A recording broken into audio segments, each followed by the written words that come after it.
اپنی 50 motor cycle پر ہر جگہ پہنچ جانے والا شخص جب ہوائی جہاز میں بیٹھ کر برطانیہ کے ہیتھرو ایئرپورٹ پر اترا تو ایسا گیا کہ آج 33 سال ہونے کو ہیں کہ وہ واپس آنے کا نام نہیں لیتا۔ اب اگر وہ آنا بھی چاہے تو آنا فی الوقت ممکن نہیں ہے۔ یہ کہانی ہے اس الطاف حسین کی جس کی ایک فون کال پہ 20 منٹ کے اندر پورا کراچی بند ہو جاتا تھا۔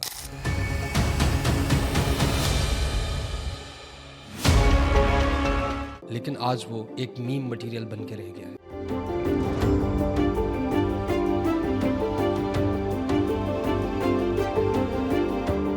الطاف حسین کے بارے میں پارٹ 1 میں ہم نے الطاف حسین اور ایم کیو ایم کے قیام اور اس کی بلندیوں کی بات کی۔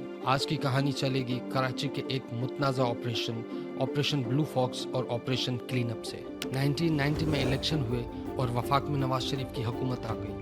اس سے قبل ہی کراچی کے حالات بہت خراب تھے اور بے نظیر کی حکومت بھی جن الزامات کے تحت برطرف کی گئی تھی ان میں سے سانحہ پکا قلعہ بہت اہم تھے۔ تو نواز شریف پر دباؤ تو شروع دن سے ہی تھا کہ وہ کراچی کے امن و امان کے لیے کچھ کرے۔ تو پھر 1992 میں فوجی قیادت نے کراچی میں آپریشن کرنے کا فیصلہ کر لیا۔ یہ آپریشن ایسے ہی ہوا میں نہیں ہوا بلکہ اس کے پیچھے کچھ واقعات تھے۔ ان میں سے کچھ اہم واقعات تھے 1986 میں ہونے والا بشرا زیدی قتل اور اس کے بعد ہونے والے فسادات اور قصبہ علی گڑھ اور سانحہ پکا قلعہ کا واقعہ، جس کے بعد ایم کیو میں متشدد سوچ رکھنے والے لوگوں کو موقع ملا اور انہوں نے ایک عسکری ونگ بنا لیا۔ ایم کیو ایم کا تنظیمی ڈھانچہ مضبوط کر کے لڑکوں کو وسیع اختیارات دیے گئے، اتنے کہ ان کے آگے ایم این اے اور ایم پی اے بھی پانی بھرتے تھے۔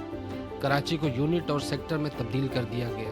ایک unit incharge S H O اور sector incharge D S P کے برابر تھا اور ان کے پاس اتنی پاور تھی کہ وہ اپنے رہنماؤں کی ہی طبیعت صاف کر دیتے تھے۔ یوں ملک کے سب سے بڑے شہر میں حالات خراب ہونے لگے۔ پھر آیا سال 1991 جس میں پاک فوج کی کمان تبدیل ہوئی اور اب ملک کے چیف آف آرمی اسٹاف بنے جنرل آصف نواز جنجوعہ۔ وہ اس سے قبل کور کمانڈر کراچی بھی رہ چکے تھے اور انہوں نے کراچی کے حالات کو اپنی آنکھوں سے خراب ہوتے دیکھا تھا۔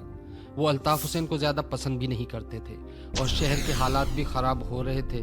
تو مئی 1992 میں حکومت اور فوج نے مل کر کراچی میں ڈاکوؤں کے خلاف آپریشن کلین اپ کا آغاز کیا، جس کا دائرہ اگلے ہی مہینے ایم کیو ایم کی طرف بڑھ گیا۔ آپریشن سے قبل کسی نے الطاف حسین کو خبر دے دی کہ مختاریہ گل ود گئی ہے، حکومت نہیں مندی پئی۔ اس بات پر عمل کرتے ہوئے الطاف حسین نے تیسری بار لندن کے لیے رخت سفر باندھا اور پھر سعودی عرب سے ہوتے ہوئے کبھی نہ واپس آنے کے لیے برطانیہ چلے گئے۔ لندن تو وہ چلے گئے مگر یہ سفر ان کے لیے آسان نہیں تھا، کیونکہ الطاف حسین کے سب سے قریبی ساتھی سمجھے جانے والے آفاق احمد اور عامر خان اس کو دھوکہ دے چکے تھے۔ اب انہیں نئے ساتھیوں کی ضرورت تھی اور وہ انہیں محمد انور اور طارق میر کی شکل میں ملے۔ قائد تو ملک سے بھاگنے میں کامیاب ہو گئے تھے لیکن کراچی میں پارٹی کے برے دن شروع ہو گئے۔ حکومت تو آپریشن کلین اپ کا دائرہ کار بڑھانا چاہتی تھی مگر آرمی چیف جنرل آصف نواز اس کا دائرہ صرف الطاف حسین اور اس کی ایم کیو ایم تک رکھنا چاہتے تھے۔ وہ صرف مائنس الطاف چاہتے تھے۔ اسی دوران عامر خان اور آفاق احمد کو حب الوطنی کے ٹیکے لگا کر منظر عام پر لایا گیا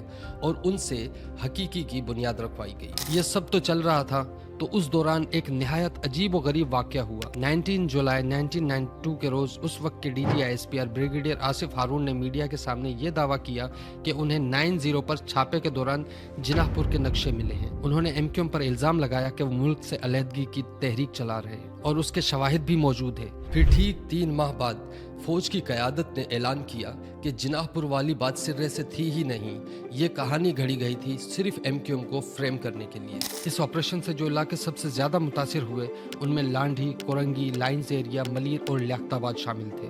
ہر طرف سے بوری بند لاش ملنا عام ہو گیا تھا۔ ایم کیو ایم کے رہنماؤں کے سروں کی قیمت مقرر کی جانے لگی۔ مثال کے طور پر ڈاکٹر عمران فاروق کے سر کی قیمت 7 لاکھ روپے مقرر کی گئی۔